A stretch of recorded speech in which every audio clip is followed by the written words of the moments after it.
On election day, thousands of vote count reporters from the Associated Press fan out across the US. News operations around the world rely on AP to tally the votes and call the winners in thousands of national, state and local races. My colleague Cyril Vanier spoke to AP's Vice President David Scott about what the team does on election night and how it works. What we're doing is we're counting the vote. The American system of democracy, there's no federal election commission or overall national agency to tally up all of the votes across the country and say who ultimately has the most. It's sort of a quirk of our Constitution that doesn't exist. The authority for elections delegated by the framers in the Constitution out to all the states.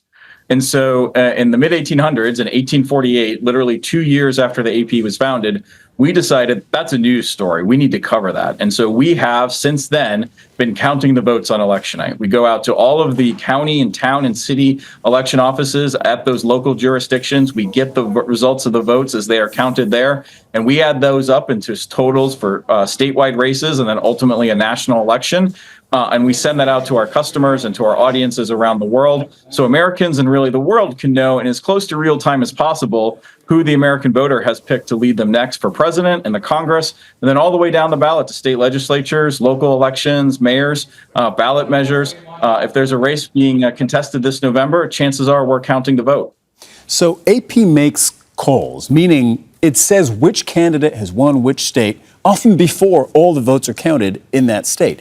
How do you do that? How do you get to a result before knowing what every vote was? Well, we're trying to answer a single question. Can the trailing candidates catch the leader?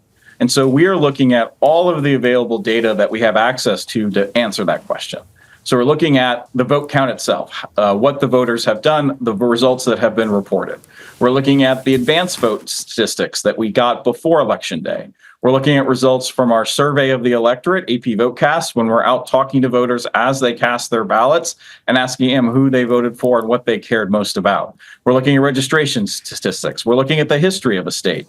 And we take all of that data together, and it allows us to analyze a race and determine whether the trailing candidates can catch up. And once we've concluded, based on our standard of absolute certainty, that there's no chance that the trailing candidates can catch the winner, that's when we're able to declare a race.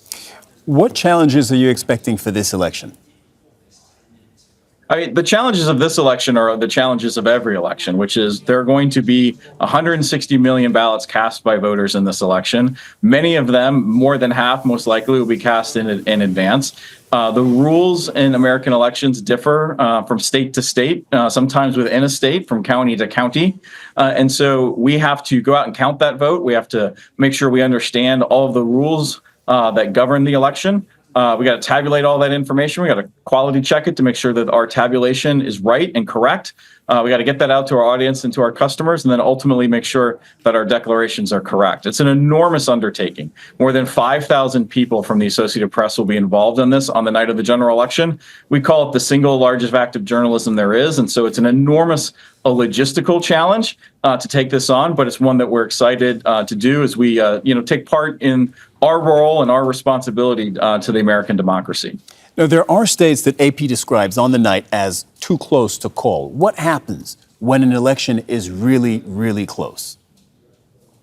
Well, we say a race is too close to call when election officials have counted all of the ballots that are available to them, and it's still super close, and it's still could potentially, the outcome could still potentially change based on a recount, based on very late arriving ballots, based on provisional ballots. And so in a race like that, we're really forced, because we can't say with certainty who's going to win, to wait for every last ballot to be counted. It's a pretty small number of races that are like that, though. When do you expect that we're going to get a result?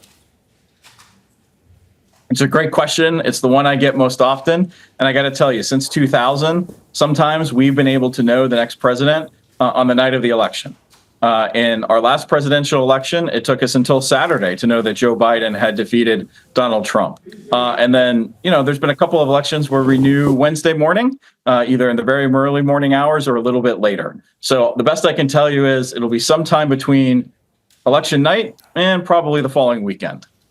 All right, David Scott, Vice President, Head of News Strategy and Operations at the Associated Press. Thank you very much. Glad to be here.